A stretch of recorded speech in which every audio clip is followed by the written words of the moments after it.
Iran അയച്ച ഡ്രോണുകളെയും മിസൈലുകളെയും തകർക്കാൻ ഇസ്രയേലിന് ചെലവായത് 4600 കോടിയോളം രൂപ. ഡേവിഡ് സ്ലിംഗ് വ്യോമ പ്രതിരോധ സംവിധാനമാണ് ഇസ്രയേൽ പ്രധാനമായും ഉപയോഗിച്ചത്.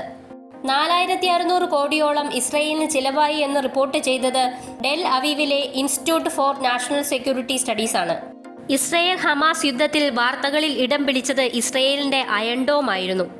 അയൺ ഡോമിന് പുറമെ ആരോ, അയൺ ബീം, ഡേവിഡ് സ്ലിംഗ് എന്നിവയൊക്കെയാണ് ഇസ്രയേലിന്റെ പ്രതിരോധ സംവിധാനത്തെ ശക്തമാക്കുന്നത്. US ഡെവലപ്പ് ചെയ്ത ആരോ ലോങ് റേഞ്ച് മിസൈലുകളെയും ബാലിസ്റ്റിക് മിസൈലുകളെയും ഇന്റർസെപ്റ്റ് ചെയ്യുന്നതിനു വേണ്ടി ഡിസൈൻ ചെയ്തതാണ്.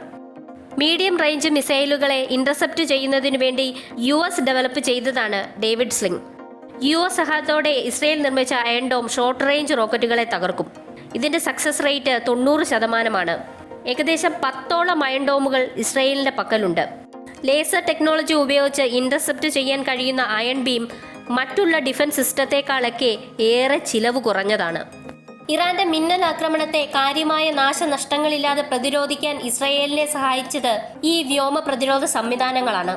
5 മണിക്കൂറിനിടെ ഇറാൻ തൊടുത്തത് 300-ലധികം ഡ്രോണുകളും മിസൈലുകളുമാണ്. അതിൽ 99% തടഞ്ഞെന്ന് ഇസ്രയേൽ അവകാശപ്പെടുന്നു.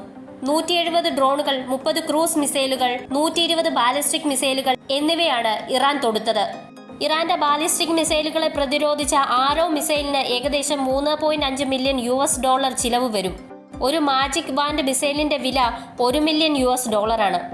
4600 കോടിക്ക് പുറമെ ഇന്ധനത്തിന്റെയും മറ്റ് യുദ്ധസാമഗ്രികളുടെയും ചെലവ് അധികമായും വരും.